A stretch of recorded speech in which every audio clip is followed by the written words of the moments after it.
नमस्कार दोस्तों, आप सभी लोगों का एक बार फिर से स्वागत है आपके अपने चैनल स्टडी जोन एजुकेशन के daily current affairs lecture series में। आज की इस वीडियो में बात करेंगे दिन भर के मोस्ट इंपॉर्टेंट करंट अफेयर्स के बारे में। तो ध्यान से देखिएगा इस पूरे वीडियो को। दोस्तों, अगर आप किसी भी गवर्नमेंट जॉब एग्जाम की प्रिपरेशन कर रहे हैं जिसमें करंट अफेयर्स पूछी जाती है, तो आप सबसे पहले करंट अफेयर्स देखने के लिए हमारे चैनल को सब्सक्राइब कर सकते हैं। हम लोग यहाँ पर डेली डिटेल में करंट अफेयर्स पढ़ते हैं, तो आपके आने वाले सभी एग्जामों के लिए हमारी ये करंट अफेयर्स सीरीज़ काफ़ी ज़्यादा बेनिफिशियल होगी। स्टार्ट करते हैं आज की करंट अफेयर की। और आपसे रिक्वेस्ट है कि अगर आपको ये वीडियो पसंद आती है तो प्लीज़ इस वीडियो को लाइक ज़रूर करिएगा और साथ साथ में चैनल को सब्सक्राइब करके बेल आइकन भी प्रेस करिए, ताकि जो भी वीडियो मैं अपलोड करूं उसकी नोटिफिकेशन सबसे पहले आप तक पहुंचे। पहला क्वेश्चन है हमारा आज का कि जुलाई 2020 में किस कंपनी के चेयरमैन ब्रह्मा वासुदेव का निधन हो गया। ब्रह्मा वासुदेव ये कौन सी कंपनी के चेयरमैन थे जिनका अभी रिसेंटली निधन हो गया है। तो इसका सही आंसर ऑप्शन ए वाला है, यानी कि हॉकिंस कुकर। हॉकिंस कुकर के एमडी और चेयरमैन थे ये ब्रह्मा वासुदेव। इनका अभी रिसेंटली निधन हो गया है, तो ये ध्यान रखिएगा। पिछले 52 सालों से ये कंपनी का नेतृत्व कर रहे थे। 1968 में ये कंपनी के बोर्ड के उपाध्यक्ष और प्रबंध निदेशक के रूप में नियुक्त हुए थे। उसके बाद 1984 में ये पूर्णकालीन अध्यक्ष और प्रबंध निदेशक बन चुके थे। उसके बाद 2006 में इनको कंपनी का गैर कार्यकारी अध्यक्ष और सलाहकार नियुक्त किया गया था और अब इनका निधन हो गया है। ओके, सो यहाँ पर से जो पहला वाला पॉइंट है वो मैंने एग्जाम के हिसाब से अच्छा पॉइंट है, आप याद रख सकते हैं। बाकी ये एक्स्ट्रा फैक्ट के तौर पे मैंने आपके सामने रखा है, तो आप याद रखिएगा। चलिए, क्वेश्चन नंबर सेकंड है कि जुलाई 2020 में भारतीय रेलवे ने कितने किलोमीटर लंबी मालगाड़ी के संचालन का रिकॉर्ड बनाया है। तो इसका जो सही आंसर है वो है ऑप्शन सी वाला, यानी कि 2.8 किलोमीटर। इस महीने भारतीय रेलवे ने सबसे लंबी मालगाड़ी चलाने का जो है रिकॉर्ड बनाया है। हालांकि ये जो रिकॉर्ड था, मतलब ये जो मालगाड़ी चली थी 3 जुलाई को चली थी, तो ये क्वेश्चन मैं आज करा रहा हूँ।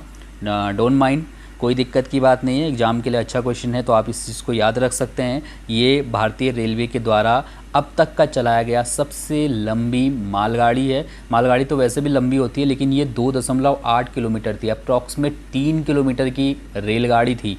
4 ट्रेनों को जोड़कर ये बनाई गई थी और इसको नाम दिया गया था शेषनाग। ओके, मालगाड़ी का नाम था शेषनाग और ये चली थी नागपुर से सिकंदराबाद के बीच में। तो आप याद रखिएगा, बहुत इंपॉर्टेंट क्वेश्चन है। ना सिर्फ रेलवे एग्ज़ाम्स के लिए बल्कि अदर्स एग्ज़ाम के लिए भी ये काफ़ी ज़्यादा इंपॉर्टेंट क्वेश्चन है। चलिए, देन क्वेश्चन नंबर थर्ड है हमारा कि हाल ही में चर्चा में रहा पद्मनाभ स्वामी मंदिर किस राज्य में स्थित है। तो पद्मनाभ स्वामी मंदिर ये है केरल में स्थित, यानी कि ऑप्शन डी वाला यहाँ पर से बिल्कुल सही है। केरल के तिरुवनंतपुरम में स्थित है। ये भगवान विष्णु का मंदिर है।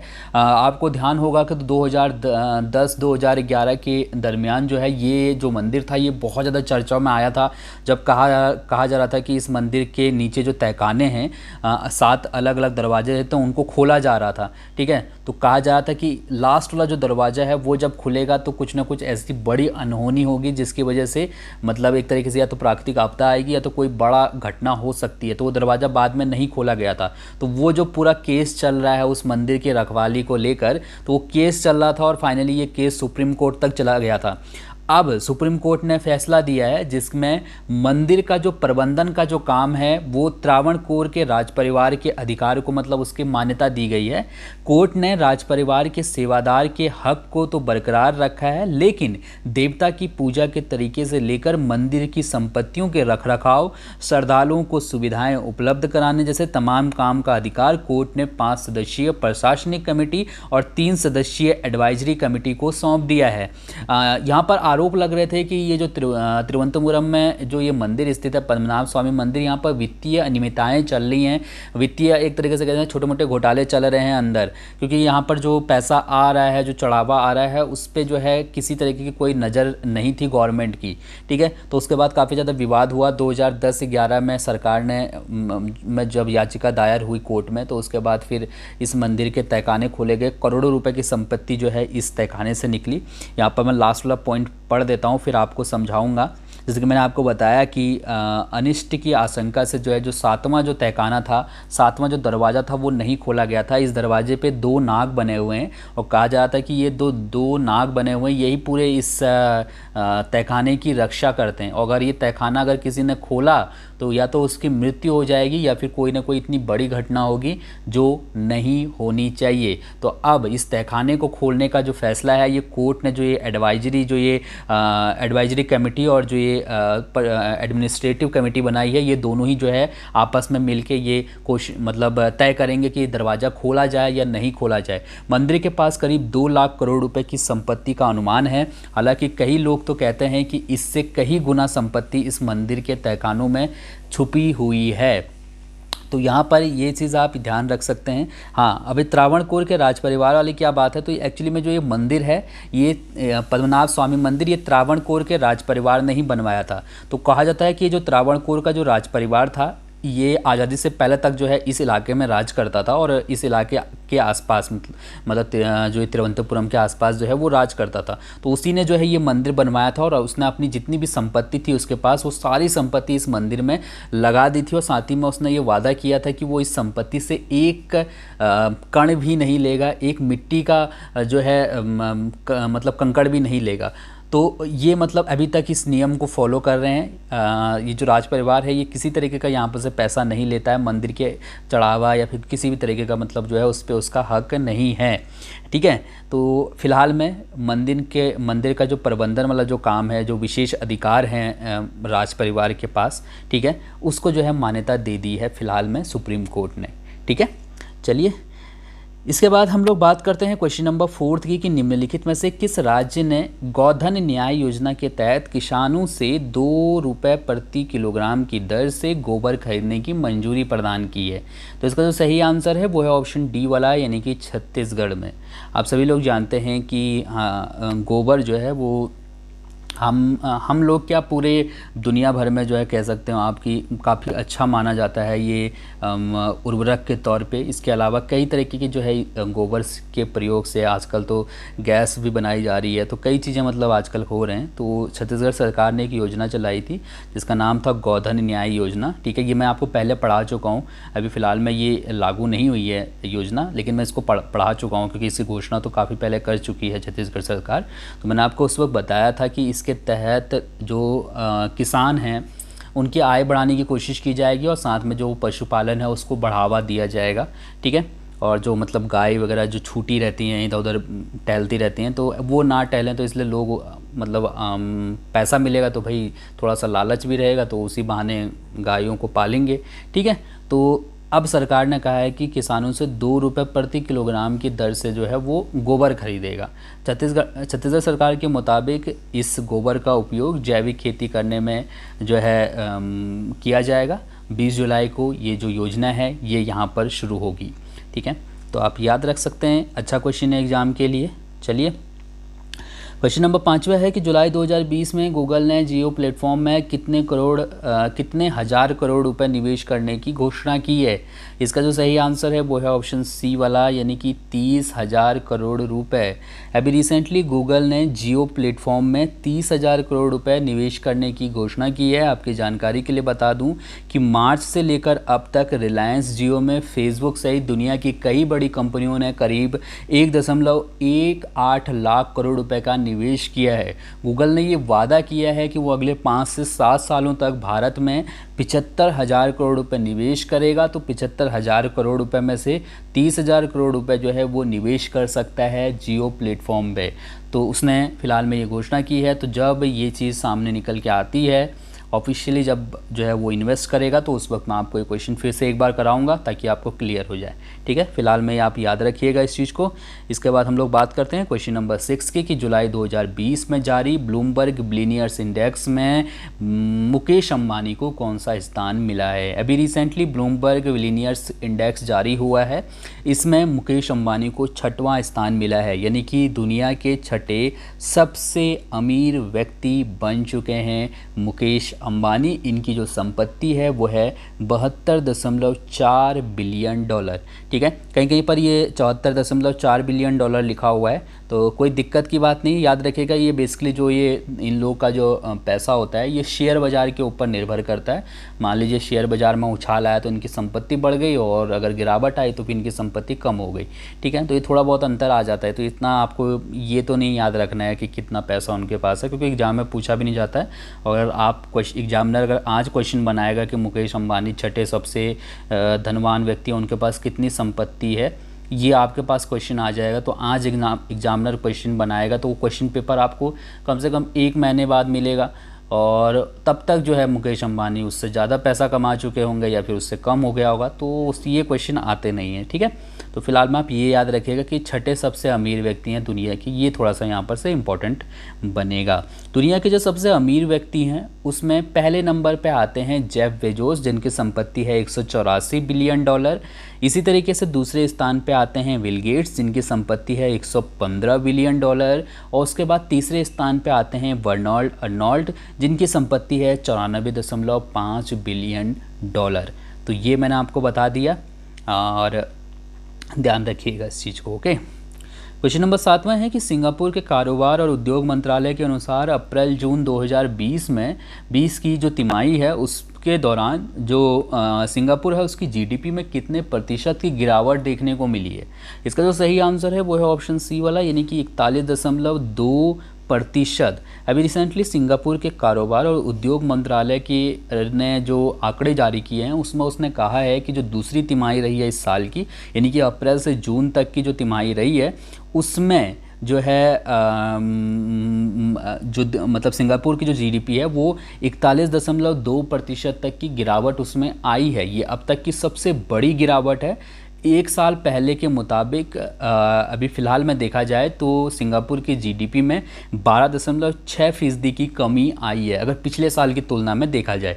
और ओवरऑल अगर अप्रैल से जून 2020 की अगर हम तिमाही में देखें तो सिंगापुर की जो जीडीपी है उसमें 41.2% की गिरावट दर्ज की गई है। और ये गिरावट है कोविड-19 के कारण। मैं आपको बता दूं कि सिंगापुर उन देशों में शामिल है जिसने कोविड-19 को रोकने में, कोविड-19 को नियंत्रित करने के लिए बहुत बड़े पैमाने पर काम किया, और ये शायद उसी काम का नतीजा है। काम के दौरान जो उसने अलग अलग जो कदम उठाए वहाँ की जो गवर्नमेंट है उसने, तो अभी तक वहाँ पर लॉकडाउन है, जिसकी वजह से देश की जो अर्थव्यवस्था है उस पर इतना ज़्यादा विपरीत असर देखने को यहाँ पर मिला है कि 41.2% की गिरावट जो है वो आ चुकी है सिर्फ 3 महीने में। ठीक है, सिंगापुर की अगर बात करते हैं तो यहाँ की मुद्रा सिंगापुर डॉलर है, राजधानी यहाँ की सिंगापुर सिटी है। चलिए अब बात करते हैं क्वेश्चन नंबर 8वें की कि निम्नलिखित में से किस बैंक ने जुलाई 2020 में अपने 39वें स्थापना दिवस के अवसर पर पहली डिजिटल चौपाल का आयोजन किया। किसने अपना 39वां स्थापना दिवस मनाया है जुलाई 2020 में, कौन से बैंक ने? तो इसका सही आंसर ऑप्शन बी वाला है, यानी कि नाबार्ड ने मनाया है।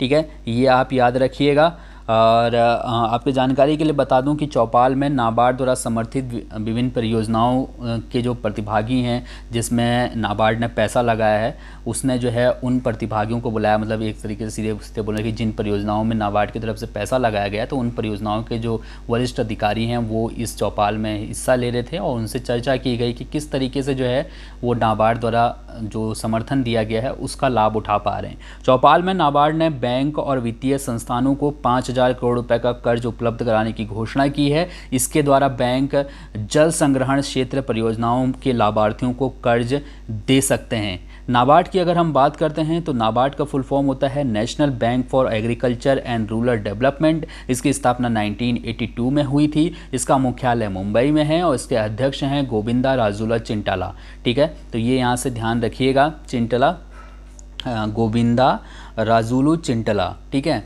और 1982 में इसकी स्थापना हुई थी। तो 38 वर्ष पूरे हो गए, ये 39वां जो है दिवस इसकी शुरुआत हो रही है, तो याद रख सकते हैं 39वां स्थापना दिवस मनाया नाबार्ड ने अभी रिसेंटली।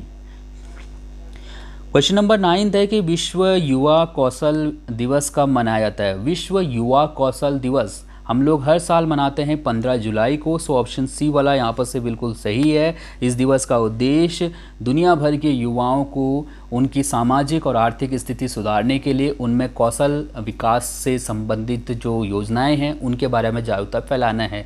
एक तरीके से बोलें भारत सरकार की भी अगर हम बात करते हैं तो भारत सरकार ने आत्मनिर्भर भारत योजना और ये वो कई स्किल इंडिया योजना, तो कई अलग अलग योजनाएं चलाई जिससे कि लोग जो है आत्मनिर्भर हो सकें। तो जो स्किल जो लोगों को सिखाया जाता है, जो कौशल सिखाया जाता है, जैसे भारत में भी है ना कौशल विकास योजना, तो उसके तहत लोगों को जो है आत्मनिर्भर बनाने की कोशिश की जाती है ताकि उनकी सामाजिक और आर्थिक स्थिति अच्छी हो। तो पूरी दुनिया में दिवस मनाया जाता है 15 जुलाई को। वर्ष 2020 के लिए इसके दिवस की थीम रखी गई है स्किल फॉर रिजिलेंट यूथ। तो ये यहाँ से याद रखिएगा और एग्जाम्स के लिए अच्छा क्वेश्चन है, ठीक है। स्किल्स फॉर रिजिलेंट यूथ जो है, फॉर अ रिजिलियंट यूथ, ये जो है इसकी थीम रखी गई थी इस बार के लिए। यहाँ पर से थीम काफ़ी इंपॉर्टेंट है, मैंने रेड कलर का कर दिया है इसीलिए।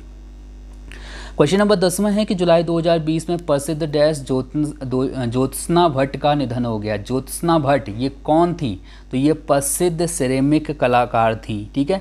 आपने सिरेमिक की कई वस्तुएं देखी होंगी जिसमें बर्तन भी शामिल है, इसके अलावा कई पोर्ट्रेट शामिल है, मूर्तियां बनाई जाती हैं सिरेमिक से। तो ये बहुत फेमस जो है भारत की सिरेमिक कलाकार हैं। इन्होंने कई जो है वर्कशॉप भी किए, लोगों को सिखाया भी, ठीक है। तो ज्योत्सना भट्ट का अभी रिसेंटली निधन हो गया है, ये यहाँ से ध्यान रखिएगा, ठीक है। सिरेमिक कलाकार थी। क्वेश्चन नंबर 11वां है कि जुलाई 2020 में विक्रम दुरईस्वामी को किस देश में भारत का अगला राजदूत बनाया गया है? विक्रम दुरईस्वामी ये अभी रिसेंटली बांग्लादेश में भारत के अगले राजदूत बने हैं। सो ऑप्शन सी वाला यहाँ पर से बिल्कुल सही है। आपकी जानकारी के लिए बता दूं कि ये 1992 बैच के IAFS अधिकारी हैं। राजदूत के रूप में ये रीवा गांगुली दास का स्थान लेंगे, जो कि अभी वर्तमान में बांग्लादेश की राजदूत हैं, ठीक है, बांग्लादेश में भारत की राजदूत। तो याद रखिएगा, अब विक्रम दुरईस्वामी को बांग्लादेश में भारत का राजदूत बनाया गया है। बांग्लादेश की बात करते हैं तो यहाँ की राजधानी ढाका है और मुद्रा यहाँ की टका है। इसके बाद क्वेश्चन नंबर 12वां है कि जुलाई 2020 में रुद्रेंद्र टंडन को किस देश में भारत का अगला राजदूत नियुक्त किया गया है? रुद्रेंद्र टंडन को अभी रिसेंटली कौन से देश में बनाया गया भारत का राजदूत? अफगानिस्तान में, यानी कि ऑप्शन बी वाला यहाँ पर से बिल्कुल सही है। आपकी जानकारी के लिए बता दूं कि राजदूत के रूप में ये विनय कुमार का स्थान लेंगे। अफगानिस्तान की राजधानी काबुल है, मुद्रा यहाँ की अफगानी है और राष्ट्रपति हैं यहाँ के अशरफ गनी। इसके बाद बात करते हैं क्वेश्चन नंबर 13वें की। एक बुक है इफ़ इट ब्लीड्स, ये बुक अभी लॉन्च हुई है, तो इस बुक के राइटर कौन है ये हमको बताना है। तो इसका जो सही आंसर है वो है ऑप्शन बी वाला, यानी कि स्टीफन किंग, ठीक है। स्टीफन किंग की ये बुक है और याद रखिएगा जब एग्ज़ाम में पूछा जाता है तो डायरेक्टली आपसे पूछा जाएगा। इफ़ इट ब्लीड्स जो है वो स्टीफन किंग की पुस्तक है और हैचेट इंडिया ने जो है इस बुक को प्रकाशित किया है, ठीक है। यहाँ पर मैंने लिख दिया है तो ध्यान रख सकते हैं आप। दोनों ही पॉइंट अच्छे हैं और पूछा जाता है 2 के 2 पॉइंट, तो इस चीज़ को याद रखिएगा।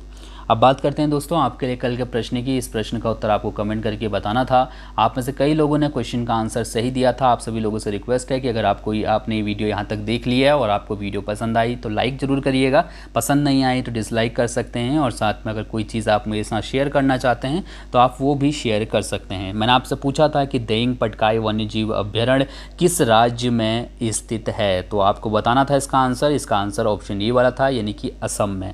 ये वन्यजीव अभ्यारण्य को राष्ट्रीय उद्यान के रूप में अपग्रेड करने का निर्णय लिया है असम सरकार ने, तो ध्यान रखिएगा असम में ये जो है वन्यजीव अभ्यारण्य स्थित है। अब आपके लिए आज के प्रश्न की बात करते हैं। इस प्रश्न का उत्तर कमेंट करके बता सकते हैं आप। आपके लिए प्रश्न है कि ई लोक अदालत का आयोजन अभी रिसेंटली कहाँ पर किया गया? ये भारत में पहली बार ऐसा हुआ था कि ई लोक अदालत का आयोजन किया गया। कहाँ पर किया गया, कौन से राज्य में किया गया, कमेंट जरूर करिएगा। थैंक यू सो मच इस वीडियो को देखने के लिए। आपका दिन शुभ हो। धन्यवाद। अच्छे से पढ़ते रहिए। हम जल्दी ही अगली वीडियो में मिलते हैं। Thank you.